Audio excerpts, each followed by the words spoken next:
And Michael, you got your feet wet last year doing kickoffs. What was that experience like for you, and how valuable was it for this year? It was good. It was good to just kind of like get that out of the way, get the butterflies out of the way, and I got one field goal last year, so it's like that first one's always the hardest. So, or at least that's what everyone says. So you just got to keep going from there and keep the momentum going. They say that the mental aspect of kicking is super important. How was your focus on that kick? Was it kind of terrifying, or were you pretty calm? It was weird. It was one of those moments where just everything goes like you just don't. It goes blank. I was just in the moment, and I kind of like looked around, and I was like, oh, okay, this is cool. And then it was just normal, like no nerves or anything. It was just a good feeling, and good snap, good hold, and it wasn't too bad.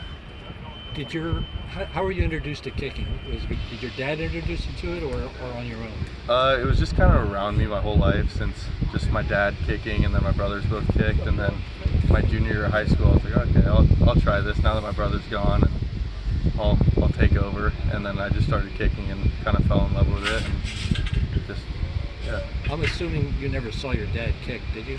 I did not. That was before my time. Yeah. Did you see films on it or anything? Yeah, I've seen a couple videos. Some funny, some just good kicking.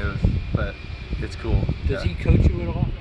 Yeah, he does. But he more on like the mental aspect of just like how to go through it, go through your process, and just make it repetitive.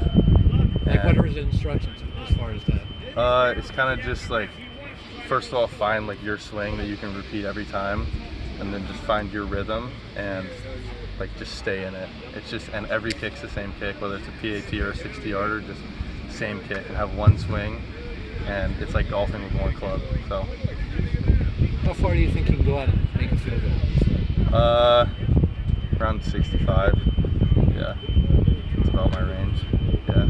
Obviously, you'd have to lower the trajectory of the kick to be able to do that in a game, so that's a little bit scary too. You don't want to get blocked. A little bit, not too much. Not too much. It'll still get up, so okay. I'm not too worried about that. But it'll be a fun kick though if we got that in the game. Well, loft on your kicks is something that's very noticeable. Is that something that you've been taught, or is that something that just came naturally to you? It just kind of came natural, just like the way I swing, and like just the way I get my foot on the ball and fit it on it. It just has a good trajectory, so just happy with that. Does the fact that your dad's kind of a legend at Cal make this a more special experience for you? Because you know, kickers oftentimes aren't really remembered, but he really is. Yeah, well, like just part of the reason I didn't want to come here in the first place because I didn't want to carry on a legacy, but they made it clear to me when I first got here, or when I was on the visit and everything, that I wasn't going to be carrying on any legacy. I was going to make my own. So that was the first kind of experience. But as I've gotten here and like met people that watched him play or played with him, it's been a really cool experience for me to be able to just like be here. And I know, and he's told me it's cool for him just to watch it. So yeah, no, it's been awesome. It's been really cool. He's a real OG though, because a lot of fans aren't old enough to remember him kicking here. So that's something that probably plays to your favor, where the expectations may not be as high. Yeah, that's true. 70s, right? He would, end of the 70s. Yeah. Okay. Yeah.